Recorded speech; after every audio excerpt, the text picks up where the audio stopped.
In a meticulously orchestrated series of military campaigns, multiple reports have surfaced indicating that Fano forces have achieved substantial territorial gains, while the regime's armed forces, ENDF, have, in numerous instances, retreated from key areas within the Amhara region of Ethiopia.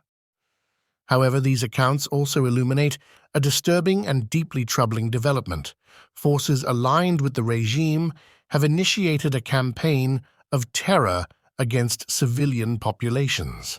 This campaign encompasses a range of egregious actions, including air and drone strikes, extrajudicial killings, ethnic cleansing efforts, property destruction on a massive scale, and the arbitrary detention of countless individuals. These combined factors have created a dire humanitarian crisis of significant proportions in the region.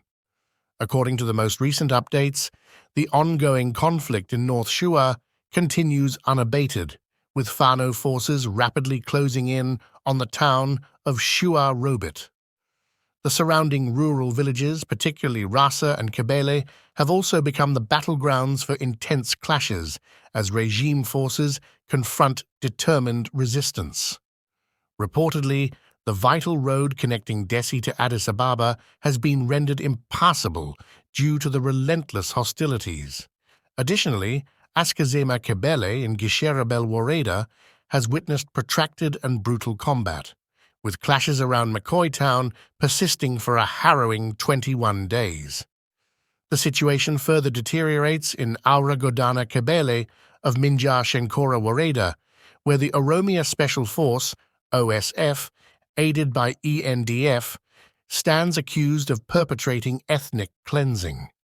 This troubling development is compounded by reports of OSF forces brandishing the flag of the Oromia region, forcibly expelling Amhara residents, and engaging in widespread looting within the Kebele, intensifying the already dire humanitarian concerns. In Zerit Kebele, Menskea Wareda, recent hostilities have led to the retreat of regime forces to Zemero, the Wareda's administrative center. Tragically, reports indicate that regime forces have been responsible for the deaths of 4 civilians in the Kebele, one of whom has been identified as Mekash Bogal. South Wallo continues to bear the brunt of the conflict, with Fano forces maintaining control over Delanta Wareda. Furthermore, regime forces have been implicated in the killing of Negus Teshome in Bewa Kebele, Raya Kobo Wareda. This tragic incident unfolded as Negus, hailing from a farming family, was allegedly summarily executed by regime soldiers while protecting his sorghum harvest from avian pests, falsely accused of being a combatant. Reports also detail ongoing hostilities in various regions of Gojam, with regime forces conducting drone strikes that have resulted in civilian casualties. Notably, a drone attack in Gut, situated between the Medanielum and St. Michael churches in Dembeka City, reportedly claimed the lives of no fewer than 18 individuals. The situation in Finote Salam town remains dire, marked by intense confrontations characterized by the deployment of heavy weaponry and airstrikes. Tragically, civilian casualties have been reported. Fano militants have reportedly infiltrated the town and now assert control over the majority of its territory. Within the urban center of Debre Marcos, heavy fighting persists, with Fano forces now dominating the majority of the city. Despite this, regime forces continue to unleash heavy artillery barrages, resulting in further civilian casualties and extensive property damage. Regrettably, at least 3 civilians lost their lives in the most recent clashes.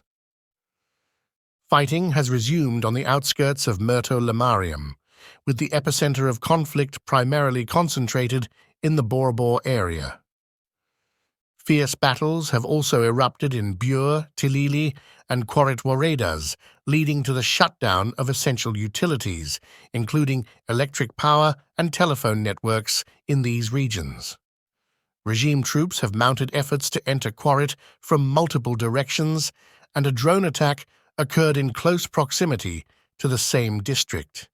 In Feres Bet, Dega de Mot Wareda, regime soldiers hastily evacuated on September 16th, fleeing to Dembeka and Quarit as Fano forces consolidated control over strategic areas. Subsequently, reports affirm that Fano forces have assumed command of Ferres Bet.